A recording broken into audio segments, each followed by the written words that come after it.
ధ్యానించుకుందాం.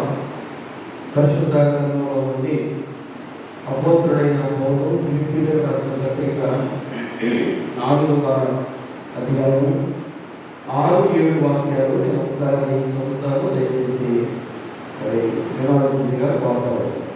ఫిలిప్పీ పత్రిక 4వ అధ్యాయం 6-7 వాక్యాలు. దేనిని గురించి చింతపడండి కానీ ప్రతి విషయంలోనూ ప్రార్థన విజ్ఞాపనముల చేత కృతజ్ఞతాపూర్వకంగా మీ విన్నపములు దేవునికి తెలియచేయండి. దేవుడు ఈ మాటలు మన ఇంట్లో జీవించి ఆశీర్వదించిన వారు. ప్రియ దేవుని పిల్లలుగా చదువుకున్నటువంటి వాక్య భాగంలో ప్రార్థన అనేటువంటి మాట మనకు కనబడుతుంది. మనం సాధారణంగా ఈ లోకంలో ఆయా రకాలైనటువంటి కష్టాలు ఇబ్బందులు వచ్చినప్పుడు మనం చాలా చింతపడతా ఉంటాం, చాలా ఆలోచిస్తూ ఉంటాం, చాలా బాధపడుతూ ఉంటాం లోక సంబంధంగా. మరి ప్రతి ఒక్కరు కూడా లోక సంబంధంగా అలాంటి బాధలు అనేక సందర్భాల్లో ఎదుర్కొన్నటువంటి వారుగా మరి కనపడతా ఉంటారు. అయితే ఇక్కడ దేవుని వాక్యం తెలియజేస్తూ ఉంది. ఫిలిప్పీ సంఘానికి బాగుగా రాస్తూ మనం దేనిని గురించి చింతపడాల్సిన పని లేదట. ఎందుకంటే మన గురించి ఆలోచించేటువంటి వాడు మన కొరకు ఒకడున్నాడు. ఆయనే మనందరి కొరకు తన ప్రాణాన్ని పెట్టిన మన రక్షకుడైన క్రీస్తు ప్రభువు. కాబట్టి ఆయన మనందరికంటే పైనవాడు, మనందరికీ ఆయన అనుగ్రహించేటువంటి వాడు. కాబట్టి మనం చేయాల్సిన ప్రార్థన ప్రతి అవసరంలో, ప్రతి అక్కరలో ప్రార్థన మాత్రమే చేయాలి. ఒకసారి చేసి 2 సార్లు చేసి ఆగిపోతే కాదు, అది నెరవేరే వరకు కూడా ప్రార్థన చేయాలి. కారణం ఏంటంటే అబ్రహాము దేవుని వాగ్దానం నెరవేర్పు వరకు 25 సంవత్సరాలు ప్రార్థించాడు, కనిపెట్టాడు, లోపడ్డాడు.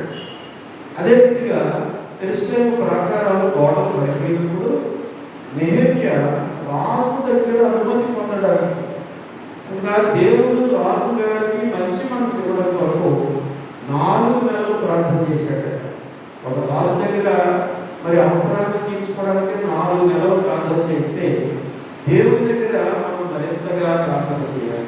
ప్రార్థన అంటే ఇక్కడ ఒక మాట జ్ఞాపకం చేసుకున్న ప్రతి విషయంలోనూ ప్రార్థన విజ్ఞాపనముల చేత. ప్రార్థన అంటే దేవునితోటి మనం ముఖాముఖిగా మాట్లాడేటువంటిది. విజ్ఞాపన అంటే మనకి కావాల్సినటువంటి అవసరాలను సమయానుకూలంగా తీర్చమని దేవుడిని అడిగేటువంటిది విజ్ఞాపన. కాబట్టి ప్రార్థన ఉండాలి, ప్రార్థనలో కృతజ్ఞతాస్తుతి ఉండాలి. రెండవదిగా మనకి ఏది కావాలో ఆ సమయానికి మనం అడిగేవారంగా ఉంటే 7వ వాక్యం అంటాడు, అప్పుడు సమస్త జ్ఞానములకు మించిన దేవుని సమాధానము యేసుక్రీస్తు వలన మీ హృదయములను మీ తలంపులను కావాలి. అంటే మన ఆలోచన నెరవేరాలి అంటే దేవుని యొక్క కాపలా ఉండాలి. దేవుని కాపలా ఉండాలంటే మనము నిరంతరము ప్రతి అవసరం వరకు దేవునితోనే మరి ముఖాముఖిగా మాట్లాడాలి. ఎప్పుడు మనం ప్రార్థన చేయాలి?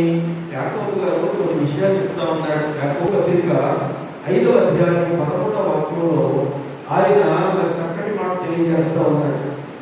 మీలో ఎవరికైనా శ్రమ సంభవించినా అతడు ప్రార్థన చేయవలెను, ఎవరికైనా సంతోషం కలిగినా అతడు కీర్తనలు పాడాలి. కాబట్టి శ్రమ వచ్చినప్పుడు ప్రార్థన చేయాలి. శ్రమ వచ్చినప్పుడు ఏం చేయాలి? మరి సంతోషం కలిగినప్పుడు ఏం చేయాలి? కృతజ్ఞతాస్తుతులతో మన నోరు విప్పి దేవుని నామాన్ని మరి మనం కనపరచాలి. అదే చెప్తా ఉన్నాడు యాకోబు గారు. సార్వత్రిక సంఘంలో ఉన్నటువంటి ప్రతి విశ్వాసానికి కూడా మీలో ఎవరికైనా శ్రమ వస్తే ప్రార్థన చేయండి. మీకు మరి మేలు కలిగితే, మీకు సంతోషం కలిగితే దేవుని నామము పేరట మరి నూతనమైనటువంటి స్థితిలో ఆయన నామాన్ని స్తుతించండి, కృతజ్ఞతాస్తుతులు చెల్లించండి, లేకపోతే కీర్తనలతో ఆయన సన్నిధిలో మీరు కనపడాలి అంటూ ఉన్నాడు. 2వ ప్రార్థన, మొదటి ప్రార్థన శ్రమలో ప్రార్థన చేయాలి. మొదటి. 2వ రకమైనటువంటి ప్రార్థన 5వ అధ్యాయం 14వ వాక్యంలో మీలో ఎవడైనా రోగి అయి ఉన్నాడా అతడు సంఘపు పెద్దలను పిలిపించవలెను, వారు ప్రభువు నామమున అతనికి నూనె రాసి అతని వరకు ప్రార్థన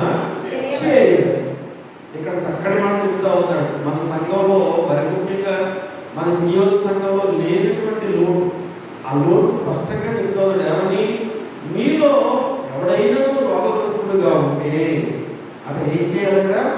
సంఘ పెద్దలను పిలవనంపించుకోవాలి. చివరికి మన యొక్క మరి మందిరంలో సంఘ పెద్దలను పిలవడం కాదు, కానీ సంఘ కాపరికే చెప్పేదాకా లేదు. కాపరి కూడా ఎవరో ఒకరి ద్వారా తెలుసుకొని మా ఇంటికి వచ్చి ప్రార్థన చేయాలనుకుంటారే తప్ప, మరి మా ఇంట్లో ఇలా ఉంది మా పరిస్థితి, మా బిడ్డకు బాగాలేదు, నా భార్యకు బాగాలేదు, లేకపోతే నా భర్తకు బాగలేదు, నా పిల్లలకు బాగలేదు, లేకపోతే మా తల్లికి బాగలేదు, మీరు రండి ప్రార్థన చేయండి అని మరి సంఘ కాపరికి చెప్పాలి, పెద్దలకు కూడా చెప్పాలంట. అదే చెప్తా ఉన్నాడు ఇక్కడ చాలా స్పష్టంగా. ఏమంటా ఉన్నాడు అక్కడ? మీలో ఎవడైనా రోగి ఉన్నాడా అతడు సంఘం పెద్దలను పిలిపించవలెను, వారు ఏ నామంలో ప్రార్థన చేస్తారు? ఎందుకు సంఘ పెద్దలను పిలవమంటా ఉన్నాడు? అసలు ప్రార్థన యొక్క అవసరం ఆ రోగి ఏముందా? నీకు అర్థమైందా? ఏదో యాదాలలో వెళ్ళి సంఘకాలంలో లేకపోతే సంఘ పెద్దలు వెళ్ళి ప్రార్థన చేస్తే అవతల వ్యక్తికి విశ్వాసం లేకపోతే దానిలో ఫలింపు ఉండదు. ఎప్పుడైతే అవతల వ్యక్తి మరి చక్కగా మరి ఇష్టంగా అడిగాడో, అవతల వ్యక్తి నాకు ప్రార్థన కావాలనేటువంటి ఒక కోరిక వ్యక్తం చేశాడో, అప్పుడు ఏం చేయాలంట? సంఘము, సంఘ కాపరి, మిగిలినటువంటి వారు అందరూ వెళ్ళి అక్కడ ప్రార్థన చేయాలి. కాబట్టి మనం ఒక బాధ్యత నెరవేర్చుకోవాలి. ఏంటంటే మన ఇంట్లో ఎవరికైనా బాగోలేనప్పుడు, మన సంఘంలో ఎవరికైనా బాగోలేనప్పుడు ఖచ్చితంగా మీరు ముందుగా సంఘ కాపరికి తెలియజేయాలి. ఆ తర్వాత ఎవరికి తెలియజేయాలి? సంఘ పెద్దలైనటువంటి వారికి. పెద్దలంటే మీకంటే వయసులో పెద్దలైనటువంటి వారు, ప్రార్థన అనుభవం ఉన్నవాళ్ళు, వాక్యంలో అనుభవం ఉంటుంది కాబట్టి వారిని పిలిపించుకొని ప్రార్థన చేసుకునేటువంటి వారుగా మరి ఉండాలి అనేటువంటి మాట ఇక్కడ వాక్యం ద్వారా మరి తెలియజేస్తా ఉన్నాడు. ఎందుకు సంఘ పెద్దలను పిలిపించుకోమంటా ఉన్నాడు? సంఘ పెద్దలు వాళ్ళుగా వెళ్ళకూడదు, వెళ్ళరు కూడా. ఎందుకు వెళ్ళకూడదు? కాపరి వాళ్ళుగా వెళ్ళకూడదు, వెళ్ళరు కూడా. ఎందుకు వెళ్ళకూడదు అంటే దేవుడు నీ విశ్వాసాన్ని చూస్తాడు. ఏం చూస్తాడు? నీ విశ్వాసాన్ని చూస్తాడు. లూకాసు వార్త 18వ అధ్యాయంలో ఎరుకో పట్టణంలో ఒక గుడ్డివాడు ఉన్నాడు. యేసుప్రభు దారిని వెళ్తా ఉన్నాడని తెలుసుకొని యేసు దావీదు కుమారుడా నన్ను కరుణించు అంటా ఉన్నాడు. చప్పుడు తెలుసుకొని. ఏం తెలుసుకున్నాడ? చప్పుడు తెలుసుకొని పిలుస్తా ఉన్నాడు. వాడు ఎప్పుడైతే పిలిచాడో మొదటి వారు అభ్యంతరం పెట్టినప్పటికీ కూడా యేసుప్రభు ఆ పిలుపు విన్నాడు, ఆయన నిలిచాడు. ఎవరైతే అభ్యంతరం పెడతా ఉన్నారో వాళ్ళని, ఆ గుడ్డివాడిని నా దగ్గరికి తీసుకురండి అని చెప్పాడు. తీసుకురావడమే కాదు, ఆయన అడుగుతా ఉన్నాడు, ఏమంటే నీకు ఏం కావాలి అంటాడు.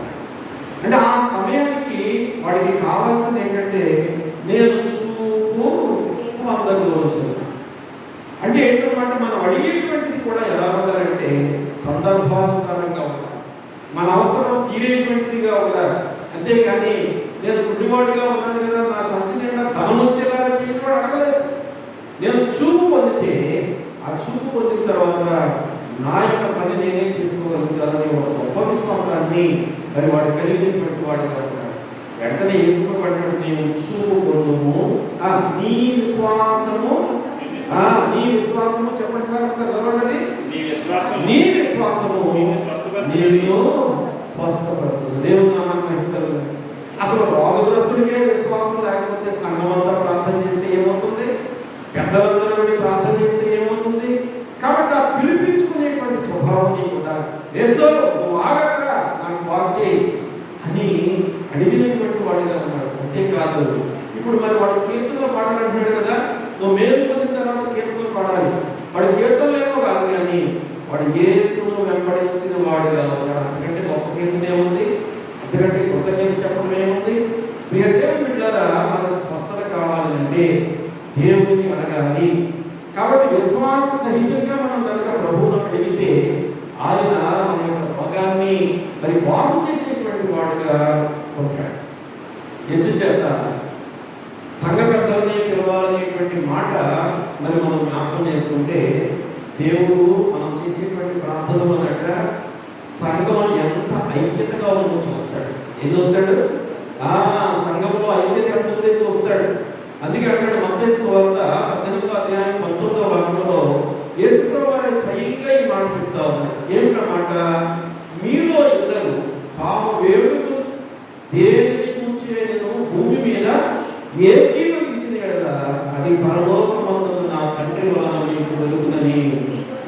ఎంతో చెప్పుతున్నాడు.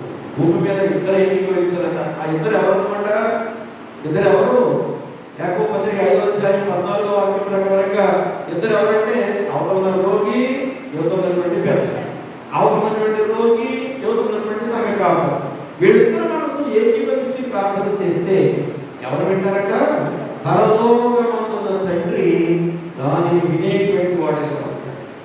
కాబట్టి స్వస్థత పొందాలి అనుకున్నటువంటి వాడు ఏం చేయాలంటే ఆ గుడ్డివాళ్ళ దావీదు కుమారుడా యేసు నన్ను కరుణించమని వాడు ఎలాగైతే కేకలు వేశాడో సంఘాన్ని పిలిపించుకోవాలి, సంఘ నాయకులను పిలిపించుకోవాలి, సంఘ పెద్దలను దాన్ని పిలిపించుకొని ఏకీభవించి ప్రార్థన చేయాలి. ఆ రోగి యొక్క మనస్సు, అదే రీతిగా ఈ యొక్క మరి ప్రార్థించేటువంటి వారి మనస్సు, ఈ రెండు ఐక్యత కలిగి ప్రార్థన చేసినప్పుడు విశ్వాస సహితమైన ప్రార్థన రోగిని స్వస్థపరచును అంటారు. మూడవదిగా మనం దేవునికి ఎప్పుడు ప్రార్థన చేయాలంటే మత్తయి సువార్త 26:41 వాక్యంలో, మత్తయి సువార్త 26:41 వాక్యంలో మీరు శోధనలో ప్రవేశింపకుండానట్లు మెలకువగా ఉండి ప్రార్థన చేయాలి. శోధనలో ప్రవేశిస్తాం, ప్రార్థన లేకపోతే మన జీవితం అంటే శోధనలో పడుతుంది. ఆ ప్రార్థన కూడా మరి మధ్య మరుగుతో లేకపోతే మరి చేస్తాం కదా అని వస్తుత్వంలో ప్రార్థన చేయడం కాదు. ఎలా చేయాలట? ఎలా చేయాలి? మెలకువగా ఉండి ప్రార్థన చేయాలి. మెలకు లేకపోతే మరి చదువుకునేటువంటి విద్యార్థి పాస్ అవుతాడా? ముప్పై కూడా పెట్టుకుని కుంపాట్లు పడుతూ ఉంటే పాస్ అవుతాడా? చదవలేడు, పాస్ అవుతాడు. మెలకుగా లేకపోతే రైతు పొలానికి వెళ్ళి ఏ సమయానికి ఏది కావాలో దానికి ఆ పంటకు కావాల్సిన పని చేయగలుగుతాడా? చేయలేడు. కాబట్టి మరి చదువుకునేటువంటి వారి మొదలు లేకపోతే ఈ లోకంలో బాల్య దినాల్లో వచ్చే వృద్ధాప్యం వరకు కూడా ప్రతి వారు మెలకుగా ఉండి ప్రార్థన చేయాలి. ఎందుచేత లోకం ద్వారా మనకు అనేక శోధనలు వస్తూ ఉంటాయి. మన పక్కింటి వాళ్ళ ద్వారానే రావచ్చు, మన ఎదురింటి వాళ్ళ ద్వారానే రావచ్చు, ఎవరి ద్వారానే శోధన రావాలి. లేకపోతే చుట్టుపక్కల అందరితో బాగానే ఉంటే సాధారణే మనకు శోధకుడుగా తయారైపోతారు. సాధారణుడే మరి శోధకుడుగా తయారైపోతారు. ఇలాంటి సందర్భంలో ప్రార్థన మాత్రమే మనకి గొప్ప ఆయుధాన్ని వాక్యం తెలియజేస్తారు. గొప్ప ఆయుధం. అందుకే తెస్సలోనికే సంఘానికి రాస్తూ మొదటి పత్రిక 5:17 వాక్యంలో పౌలు గారు ఆ సంఘానికి ఒక హెచ్చరిక చేస్తూ ఉన్నాడు. ఎవరంటే ఎడతెగక ప్రార్థన చేయండి అంటూ ఉన్నాడు. ప్రార్థన ఎలా చేయాలట? ఎడతెగక ప్రార్థన చేయాలి. ఎడతెగక అబ్రహాము 25 సంవత్సరాలైనా ప్రార్థన చేయాలంటే అది పొందుకునే వరకు కూడా, లేకపోతే నెహెమ్యా 4 నెలలైనా ప్రార్థన చేయాలి. రాజు మనసు గెలుచుకోవడానికి, లోకస్తుడిగా ఉన్నటువంటి వాడు మనసే గెలుచుకోవడానికి 4 నెలలు ప్రార్థన చేశాడు నెహెమ్యా. మరి పరిశుద్ధుడైనటువంటి దేవుని మనసు గెలుచుకోవడానికి మనం ఎన్నిసార్లు ప్రార్థన చేయాలి? ఎడతెగక ప్రార్థన చేయాలి అని అంటారు. కాబట్టి మనకి ఏదో జరుగుతుంది కదా, జరుగుతుంది కదా అని ప్రార్థన చేస్తే కాదు, ఎడతెగక నిరంతరము మెలకువగా ఉండి ఓపికతో దేవుడికి మనం ప్రార్థన చేయాల్సినటువంటి వారిగా ఉంటాం. అయితే ప్రార్థనలో మనం ఏమడగాలి? మనకి ఏది అవసరమో అదే అడగాలి. మనకి ఏది అవసరమో అది అడగాలి. నెహెమ్యా ప్రార్థన చేస్తూ ఉన్నాడు దేవుడికి, యెరూషలేము ప్రాకారాలు పాడైపోయింది దేవా, ఆ యెరూషలేము ప్రాకారాలను బాగు చేయడానికి నా రాజు యొక్క మనసు కలిగించి, ఎందుకంటే బందీగా ఉన్నాడు పారసీకుల దేశంలో నెహెమ్యా. రాజు మనసు కలిగించాలి అంటే అది దేవుడే కలిగించాలి తప్ప మనుషులు ఎవరు చెప్పినా రాజు ఉన్నాడు. కాబట్టి దేవుడికే ప్రార్థన చేశాడు. మొదటి యోహాను పత్రికలో యోహాను గారు అంటూ ఉన్నారు, చూడండి ఒకసారి. మొదటి యోహాను పత్రిక 5:14 వాక్యంలో ఆయనను బట్టి మనకు కలిగిన ధైర్యం ఏదనగా ఆయన చిత్తానుసారముగా మనం ఏది అడిగినను ఆయన మన మనవి ఆలోచించారు. దేవుని దగ్గర అడిగేటువంటి మనం ఎప్పుడు కూడా చిన్న పిల్లల్లో ఒక చెట్టు బిడ్డ తండ్రినో లేకపోతే తాతగారినో లేకపోతే అమ్మమ్మనో నాన్నమ్మనో ఏదైనా కావాలి అని ఎంత గాఢంగా అడుగుతాడో, ఎంత ప్రేమగా తను తగ్గించుకొని అడుగుతాడో, మనం కూడా మరి ధైర్యంగా ఎలా అడగాలంటే చూడండి అక్కడ, ఆయన చిత్తానుసారముగా మనం ఏది అడిగినము, మనం అడిగేటువంటిది దేవుని చిత్తంలో ఉండాలి. ఎవరి చిత్తంలో ఉండాలి? అంటే దేవుని చిత్తాన్ని మనం ఎరిగి ప్రార్థన చేయాలి. ఇది ప్రాముఖ్యమైనటువంటి సంగతి. మరి దేవుని చిత్తం మనకు ఎలా తెలుస్తుందండి? దేవుని చిత్తం ఏమో తెలియదు కదా, ఆయన ఏమో మనకి మరి ఎలా ఆయన ఆలోచిస్తున్నాడో మనకు తెలియదు కదా. అంటే ఏ సమయానికి ఏది అవసరమో, ఇందాక నేను ఒక ఉదాహరణ చెప్పాను కదా, ఆ గుడ్డివాడికి ఆ సమయంలో ఏది కావాలి? చూపు కావాలి. గుడ్డివాడికి చూపు కావాలి, దాన్ని అడిగాడు, పొందుకున్నాడు. మనం కూడా సమయానుకూలముగా అవసరమైన దాన్ని మాత్రమే అడగాలి తప్ప అవసరాన్ని మించి అడిగి మేము పొందలేకపోతా ఉన్నామని దేవుని మీద జ్ఞానం వేయడానికి మనం సరిపోయేటువంటి వాళ్ళము. దేవుడు ధైర్యంగా అడగమన్నాడు కదా అని చెప్పేసి ఏది పడితే అది, ఎలా పడితే అలాగా మనం అడిగామనుకోండి, దానివల్ల మనకి ప్రయోజనము లేదు. దేవుని యొక్క చిత్తానుసారమైనటువంటి కోరిక, మనకి ఏది అవసరమో దానిని మాత్రమే మనం అడగాలి, ఏది కావాలో దాన్ని మాత్రమే మనం అడగాలి.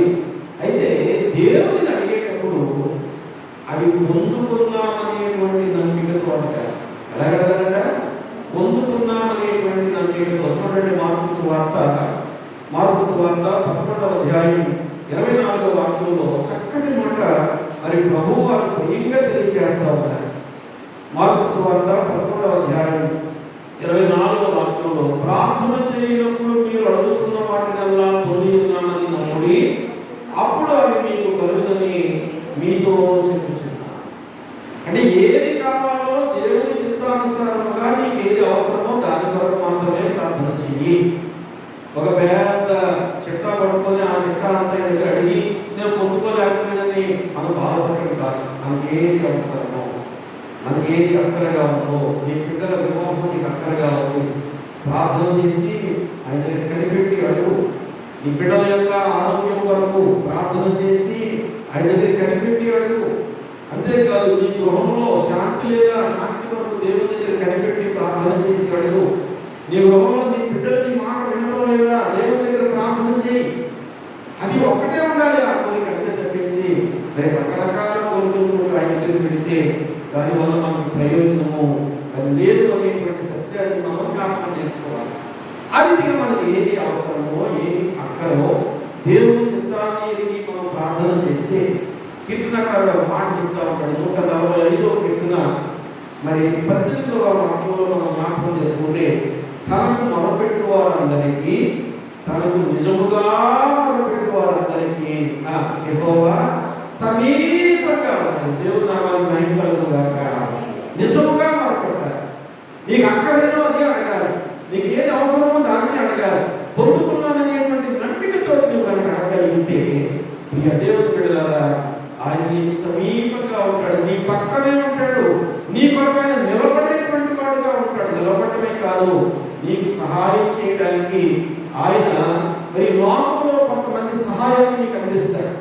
ఇందాక మనం జ్ఞాపకం చేసుకున్నాం, ఆ గుడ్డివాడిని త్రోవపట్టు నుండి అడుగుతూ ఉంటే అప్పటి వరకు ఎవరైతే ఆ గుడ్డివాడిని మరి వారించారో, ఎవరైతే ఆ గుడ్డివాడిని నువ్వు మాట్లాడకు ఊరుకో అని ఆపేశారో, యేసుప్రభు వాళ్ళతో ఆయన సహాయం చేయించాడు. తెలుసా, ఆయన ఆ గుడ్డివాడి యొక్క మొర విన్నాడు, నిలబడ్డాడు. నిలబడిన తర్వాత అతనిని తీసుకొని రండి అంటే ఎవరైతే అడ్డగించారో, ఎవరైతే అతన్ని స్వరాన్ని పైకి లేకుండా నొక్కేద్దామనుకున్నారో వాళ్ళనే ఆయన పిలిచి అతని నా దగ్గరకు తీసుకొని వెళ్ళి. కాబట్టి సహాయం ఎక్కడి నుంచో రాదు, ఆయన మనకి ఆయన దగ్గర నుండి ఎవరినో ఒకరిని ప్రేరేపించి ఆ ప్రేరేపణ ద్వారా నీకు కావాల్సినటువంటి సమస్తాన్ని కూడా ఆయన ఇచ్చేటువంటి వాడుగా, నీకున్నటువంటి నిరాశ తీర్చేవాడుగా ఉన్నాడు, నీకున్నటువంటి నిట్టూర్పును తీర్చేటువంటి వాడుగా ఉన్నాడు, నీకున్నటువంటి కష్టాన్ని తీర్చేవాడుగా ఉన్నాడు, నీకున్నటువంటి శ్రమను తీర్చేవాడుగా ఉన్నాడు. ఆ శ్రమ తీరే వరకు కూడా నీవు దేవునికి ప్రార్థన చేస్తే, నీకు ఆ శ్రమ రావడానికి నేను ఎవరైతే ఆటంకం పెట్టారో వాళ్ళనే నీ దగ్గర ఆయన పంపించేటువంటి వాడుగా ఆయన ఉంటారు. ఈ ప్రార్థన అనేటువంటిది అసలు ఎక్కడ ప్రారంభమైంది? ఎవరైనా చెప్తారా? ప్రార్థన ఎక్కడ ప్రారంభమైంది? ఆదికాండం 4వ అధ్యాయం 26వ వాక్యం. ఆదికాండం 26వ అధ్యాయం 4వ వాక్యంలో, మరియు షేతులకు కూడా కుమారుడు పుట్టెను, అతనికి ఏనోషు అని పేరు పెట్టెను. అప్పుడు యెహోవా నామమున ప్రార్థన చేయుట ఆరంభమైంది. షేతు అంటే అర్థం ఏంటి తెలుసా అండి? షేతు అనేది హెబ్రీ పదం. ఈ హెబ్రీ పదానికి అర్థం ఏంటంటే పునాది వేసిన వాడు. ఏం వేసాడట? పునాది వేసిన వాడు. షేతుకు ఏనోషు అనేటువంటి ఆ కుమారుడు పుట్టగానే ప్రార్థన అనేటువంటి ఒక పునాదిని మరి షేతు ప్రారంభించినటువంటి వాడు. అంతేకాదు, షేతు అంటే అర్థం ఏంటంటే నియమింపబడిన వాడు. దేని కొరకు నియమింపబడ్డాడు?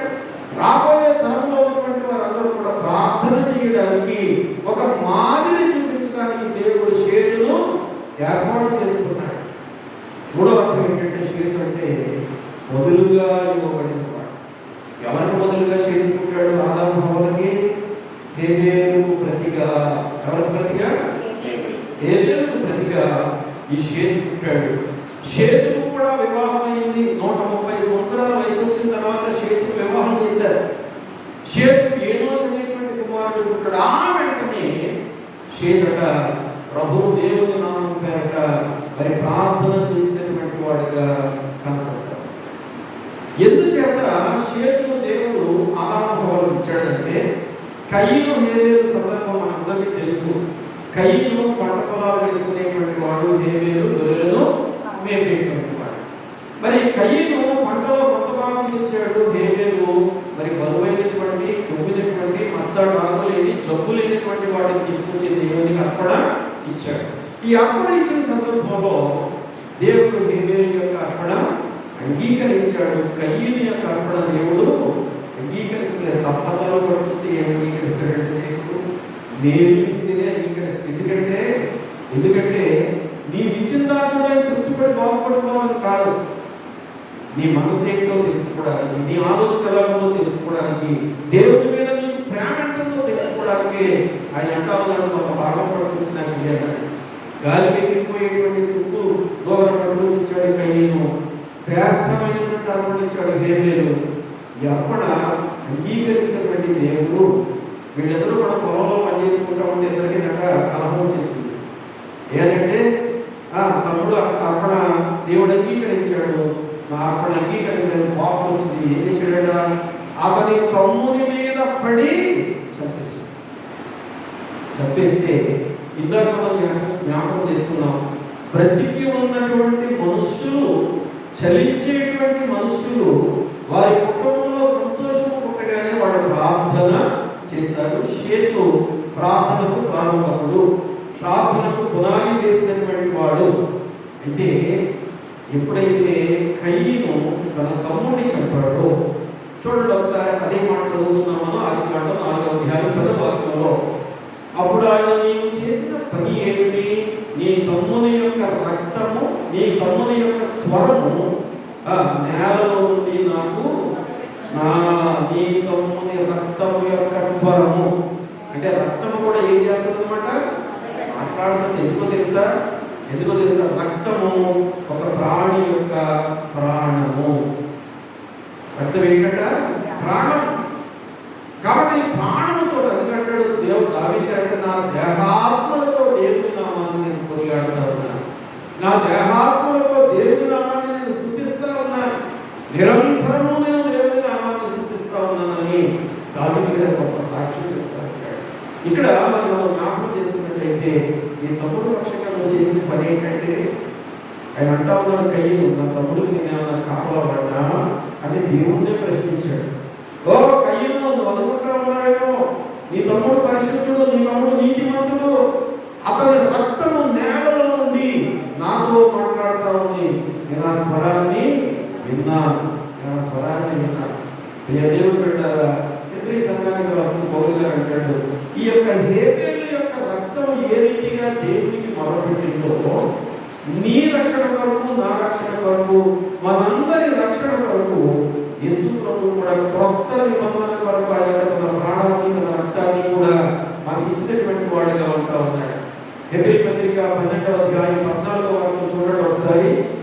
హెబ్రీ పత్రిక 12వ అధ్యాయం 24వ వచనం. క్రొత్త నిబంధనకు మధ్యవర్తి అయిన యేసునందుకు హేబేలు కంటే మరి శ్రేష్టమైన పలుకు ప్రోక్షణ రక్తమునకు చేరి వచ్చింది. హేబేలు యొక్క రక్తం ఎక్కడి నుంచి మొదలుపెట్టింది చెప్పండి? భూమిలో నుంచి మొదలుపెట్టింది దేవుడికి కదా. యేసు ప్రభు యొక్క రక్తం ఎక్కడి నుంచి మొదలుపెడతామని మన అందరి కొరకు కలువరి సిలువలో నీ కొరకు నా కొరకు ప్రభు యొక్క రక్తం. అది చూడండి, అక్కడ చక్కటి మాట్లాడాడు. హేబేలు కంటే మరి శ్రేష్టమైన పలుకు ప్రోక్షణ రక్తమునకు మీరు వచ్చేవాడు. అంటే హేబేలు కంటే శ్రేష్ఠులు మనం, ఎందుకంటే ఆయన రక్తం ఒకటి ఆయన మొదలుపెట్టింది, కానీ మన క్రీస్తు ప్రభు యొక్క రక్తం ద్వారా శుద్ధీకరించబడినటువంటి వారంగా పాప పరిహారాన్ని పొందుతున్నటువంటి వారంగా మరి ఉన్నాము. కాబట్టి ప్రతి విషయంలో కృతజ్ఞత మరి విజ్ఞాపనం చేస్తూ ప్రభు దగ్గరకు రావాలి. హెబ్రీ పత్రికలోని 7వ అధ్యాయం 25వ వచనంలో, హెబ్రీ పత్రిక 25:7వ వచనంలో, ఈయన తన ద్వారా దేవుని యొద్దకు వచ్చువారి పక్షమున విజ్ఞాపనం చేయుటకు నిరంతరము. అంటే హేబేలు హత్య జరిగిన తర్వాత కొంత భక్తుడు ప్రార్థన చేశాడు, అక్కడ ఆగిపోయింది. కానీ యేసు ప్రభు శిలువ మీద మరణించిన తర్వాత నీ కొరకు నా కొరకు విజ్ఞాపన చేయడానికి ఆయన మరలా బ్రతికినటువంటి వాడుగా, మహిమా స్వరూపిగా సమాధిని గెలిచి మరి లేచినటువంటి వాడుగా మన యొక్క రక్షణ రాబోయే తరంలో ఉన్న వారికి, ముందున్నటువంటి తరం వారికి, ఈ తరంలో ఉన్నటువంటి వారికి ఆ రక్షణగా ఆయన కల్పిస్తూనే ఉన్నాడు. చక్కటి మాట మళ్ళా చదువుకుందాం. 7వ అధ్యాయం 25వ వచనంలో, ఈయన తన ద్వారా దేవుని యొద్దకు వచ్చు వారి పక్షమున విజ్ఞాపనము చేయుటకు నిరంతరము జీవించుచున్నాడు. హేబేలు అప్పటికప్పుడు చచ్చిపోయాడు, కొంతసేపు మాట్లాడాడు, అయిపోయింది. కానీ యేసుక్రీస్తు మనందరి రక్షణ కొరకు నిరంతరము బ్రతకడమే కాదు, చూడండి అక్కడ కిందంటాడు, నిరంతరము జీవించుచున్నాడు కనుక వారిని సంపూర్ణంగా రక్షించుటకు శక్తివంతుడై. కయీను యొక్క పగ వల్ల హేబేలు మరణించాడు, రక్తం మొదలుపెట్టింది. కానీ ప్రజలు పగ వల్ల, శాస్త్రులు పరిసయ్యుల పగ వల్ల, మనందరి పాపముల వల్ల యేసయ్య శిలువ మీద మరణించి తిరిగి లేచి ఇప్పటికింకా నీ కొరకు నా కొరకు మనందరి కొరకు ఆయన మరి మొదలుపెడతాడు. రక్షించబడినటువంటి వారు సరే, మరి రక్షణ లేనిటువంటి వారు ఏం చేయాలి? మొదటి యోహాను పత్రిక 1వ అధ్యాయం 7వ వచనంలో చెప్తా ఉన్నాడు. అది జవాబు, చక్కటి మాట. మొదటి యోహాను పత్రిక 1వ అధ్యాయం 7వ వచనంలో, అయితే ఆయన వెలుగులో ఉన్న ప్రకారము మనము వెలుగులో నడిచిన ఎడల మనం అన్యోన్య సహవాసము గలవారమై ఉందుము. అప్పుడు ఆయన కుమారుడైన యేసు రక్తము ప్రతి పాపము నుండి మనలను, అంటే పాపాల నుంచి విమోచన కలిగించాలి అంటే యేసు రక్తం మాత్రమే. పగలు ప్రతీకారాల వల్ల ఒకవేళ నువ్వు పరిశుద్ధుడిగా ఉండి చనిపోతే నీవు మొదలుపెడితే ఆ మరి అక్కడితో వింటాడు దేవుడు. నీ మీద కక్ష పెట్టుకున్నటువంటి వాటిని శిక్షిస్తాడు. కానీ ప్రియ దేవుడు ఆయన అయితే ఆయన మీద కక్ష పొందినటువంటి వారి మీద కూడా ఆయన ప్రేమ చూపించిన వాడు. ఈ ప్రేమ నిరంతరము మరి సాగేటువంటి యేసుప్రభు వారు ఎన్ని రకాలుగా ప్రార్థన చేసేవాడు తెలుసా? ఆ ప్రార్థన ఎంత అంగీకారయోగ్యంగా చేసేవాడంటే, మార్కు సువార్త 1వ అధ్యాయం 35వ వచనంలో, మార్కు సువార్త 1వ అధ్యాయం 35వ వచనంలో, ఆయన పెందలకడనే లేచి ఇంకనూ చాలా చీకటి ఉండగానే బయలుదేరి అరణ్య ప్రదేశంలోకి వెళ్ళి అక్కడ ప్రార్థన చేయుచుండెను. ఎప్పుడు ప్రార్థన చేసాడట? ఉదయకాలము ప్రార్థన. ఇంకా చీకటిగా ఉంది కానీ సూర్యోదయం కాకముందే ఆయన అరణ్యంలోకి వెళ్ళి ఒంటరిగా మరి ప్రార్థన చేసినటువంటి వాడు. రెండవదిగా యేసుప్రభు రెండవదిగా ప్రార్థన ఏంటో తెలుసా? 12 మంది శిష్యులను ఏర్పాటు చేసుకునే ముందు ఆయన ప్రార్థన చేసే పని ప్రారంభించాడు. చూడండి ఒకసారి లూకాసు వార్త 6వ అధ్యాయం 12వ వచనంలో, లూకాసు వార్త 6వ అధ్యాయం 12వ వచనంలో, ఆ దినముల యందు ఆయన ప్రార్థన చేయటకు కొండకు వెళ్ళి దేవునికి ప్రార్థించుటయందు రాత్రి గడిపెను. ఆ తర్వాత మీరు ఇంటికి చదవండి. అప్పుడు ఎట్లా శిష్యులందరినీ కూడా పిలుచుకున్నాడు. ఏం చేశాడు? శిష్యులను పిలిచాడు. ప్రార్థన చేసుకుని రాత్రి అంతా ప్రార్థన చేసి తెల్లవారిన తర్వాత శిష్యులు 12 మందిని పిలుచుకున్నటువంటి వాడుగా జనసమూహానికి బోధించేటప్పుడు, ప్రజలందరికీ బోధించేటప్పుడు ఆయన ప్రార్థన చేసిన వాడుగా ఉన్నాడు. లూకాసు వార్త 9వ అధ్యాయం 18వ వచనంలో ఒకప్పుడు ఆయన ఒంటరిగా ప్రార్థన చేయించుండగా ఆయన శిష్యులు ఆయన యొద్దకు వచ్చి ముఖ్యమైనటువంటి వారితో కలిసి ప్రార్థన చేసుకున్నాడు. శిష్యులందరూ కూడా ఆయన దగ్గరికి వచ్చారు. ఒక్కసారి 28వ వచనం చదువుతారు ఎవరైనా? లూకాసు వార్త 9వ అధ్యాయం. ఈ మాట చెప్పినది మొదలుకొని రమారమి 8 దినములైన తరువాత ఆయన పేతురును, యాకోబును, యోహానును వెంట పెట్టుకుని ప్రార్థన చేయుటకు మరలా కొనెక్కాడు. అంటే ఒంటరిగా ప్రార్థన చేశాడు.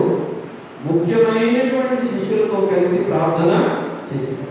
సంఘంగా ప్రార్థన చేయాలి, సంఘ పెద్దలుగా ప్రార్థన చేయాలి, మరి సంఘ నాయకుడిగా ఉన్నటువంటి వాడు కూడా ప్రార్థన చేయాలి. ప్రార్థనే మనకన్నిటికీ కూడా మరి ఆయుధం.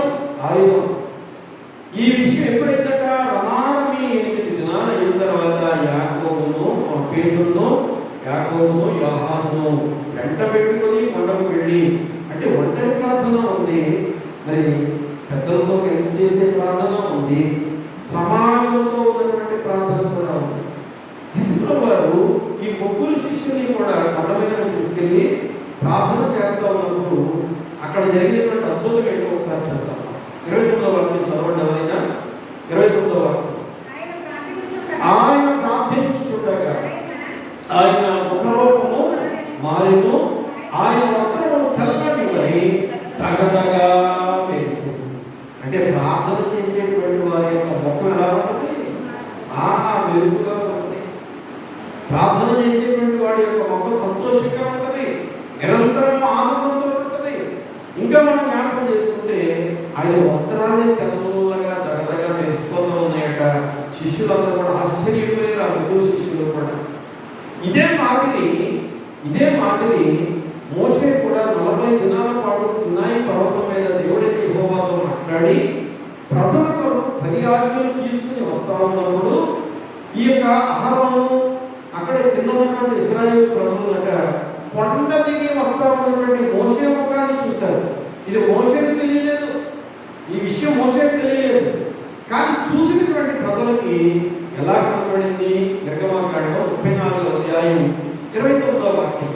నిర్గమాకాండం 34వ అధ్యాయం 29వ వాక్యంలో మోషే సీనాయి కొండ దిగుచుండగా ఆయన అతనితో మాట్లాడుచున్నప్పుడు తన ముఖ చర్మము ప్రకాశించిన సంగతి మోషేకు తెలిసి ఉండలేదు. మోషేకు తెలియలేదు. ఇప్పుడు మోషే ముఖం ఎలా ఉందంటే ప్రకాశించిపోతాం. యేసయ్య ముఖం ఏ రీతిగా అయితే మరి చక్కటి ముఖంగా మారిపోయిందో, మహిమ కలిగినటువంటి ముఖంగా మారిపోయిందో, అలాంటి రీతిలో మోషే ముఖం కూడా. మోషే 40 దినాలు దేవుడిని యెహోవాతో సినాయి పర్వతం మీద మాట్లాడి వస్తూ ఉంటే మోషే కొండ దిగుతూ ఉండేదంట. దేవుడికి ఇంకా తృప్తి సరిపోక దిగుతూ ఉన్నటువంటి మోషేతో కూడా మాట్లాడుతాడు. అక్కడ చెప్తా ఉన్నాడు. ఏం చెప్తా ఉన్నాడు? మోషే సీనాయి కొండ దిగుచుండగా ఆయన అతనితో మాట్లాడుచున్నప్పుడు, అంటే కొండ దిగేటప్పుడు కూడా మోషే ఎంత పరిశుద్ధుడండి, ఎంత పవిత్రుడండి. కాబట్టి మోషే యొక్క సాన్నిహిత్యాన్ని తండ్రినటువంటి దేవుడు విడిచిపెట్టలేకుండా ఉన్నాడు. కింద వాక్యంలో అహరోను ఇశ్రాయేలీయులందరూ మోషేను చూసినప్పుడు అతని ముఖము ప్రకాశించిన కనుక వారిని సమీపించారు. ఇక్కడ యేసుప్రభు ముఖం మరి చూసినటువంటి శిష్యులు ఎలాగైతే దిగ్భ్రాంతి చెందిపోయారో, ఎలాగైతే తొందరపడ్డారో, ఇశ్రాయేలు ప్రజలు మోషే యొక్క అన్నగారైనటువంటి అహరోను కూడా మోషే ముఖాన్ని చూసి కంగారు పడిపోతారు. కాబట్టి ప్రార్థన చేస్తే మన ముఖాలు ఎలా ఉంటాయి? ప్రకాశవంతంగా. ఎలా ఉంటాయి? ఎందుచేత దేవుని మహిమ మన మీద ప్రకాశిస్తూ ఉంటుంది. ఆ మహిమను చూసినటువంటి వారు అద్భుతపడిపోతూ ఉంటారు. గమనించాలి, షేతుతో ప్రారంభమైంది ప్రార్థన. నోవహు ప్రార్థన చేశాడు, బలిపీఠం కట్టాడు. అబ్రహాము దేవునికి బలిపీఠం కట్టాడు, ప్రార్థన చేశాడు. దావీదు దేవుని కొరకు అనేకమైన గొప్ప కార్యాలు చేశాడు, తను తాను సమర్పించుకున్నాడు. ఆ దావీదులో ఉండే యేసుక్రీస్తు అంటే వీళ్ళంతా కూడా ప్రార్థన. రాబోయే తరంలో మన పిల్లలను చేయాలని శ్రేష్టమైనటువంటి తరాలు రావాలంటే మనం ప్రార్థన చేసేటువంటి వారుగా ఉండాలి. ఆ ప్రార్థన షేతు ప్రారంభించాడు, దాన్ని అబ్రహాము మరి ప్రార్థన సాగించాడు, నోవహు సాగించాడు, అబ్రహాము సాగించాడు, ఆ తదుపరి మరి దావీదు సాగించాడు. యేసు ప్రభువు కూడా ఆ ప్రార్థన నిరంతరం కూడా సాగించి తన ఎదుర్కొన్నటువంటి ఆ కష్టాన్ని చాలా తేలికైనటువంటి విధానంలో, చాలా సునాయాసంగా మరి ఆయన దాన్ని భరించినటువంటి వాడుగా ఉన్నాడు. కాబట్టి మనం చేసేటువంటి ప్రార్థన యోగ్యమైనటువంటి ప్రార్థనగా ఉండాలి. చింతపడుతూ ప్రార్థన చేయకూడదు, లేకపోతే బాధపడుతూ ప్రార్థన చేయకూడదు. ప్రతి విషయంలో కృతజ్ఞతాస్తుతులు చెల్లిస్తూ మాత్రమే దేవునికి ప్రార్థన చేయాలి. అడిగినటువంటిది పొందుతున్నామనేటువంటి నమ్మికతో దేవునికి ప్రార్థన చేయాలి. నిరంతరము దేవునికి ప్రార్థన చేయాలి. అది పొందుకునే వరకు కూడా పిల్లలు మరి చిన్నపిల్లలు ఉన్నటువంటి వాళ్ళ ఇంట్లో బాగా తెలుస్తుంది. మనకు అందరికీ అనుభవమే. ఎక్కడికైనా వెళ్ళేటప్పుడు ఏదైనా అడుగుతారు. అడిగేటప్పుడు మనకి ఎవరికి టైం అయిపోతా ఉంటుంది కదా, మనం పట్టుకొని కుదరదు. ఎప్పుడు దాకా కుదరదు? నేను నీకు అది పట్టుకొస్తాను వాగ్దానం చేసే వాళ్ళు కూడా ఉన్నారు. మనం కూడా దేవునికి అలాగే ప్రార్థన చేయాలి. ఎందుకంటే ఆయన అందరికంటే ఉన్నటువంటి వాడు. మనందరికీ ఒక మార్గాన్ని చూపించడానికి ఇష్టపడుతున్నటువంటి దేవుడుగా ఉన్నాడు.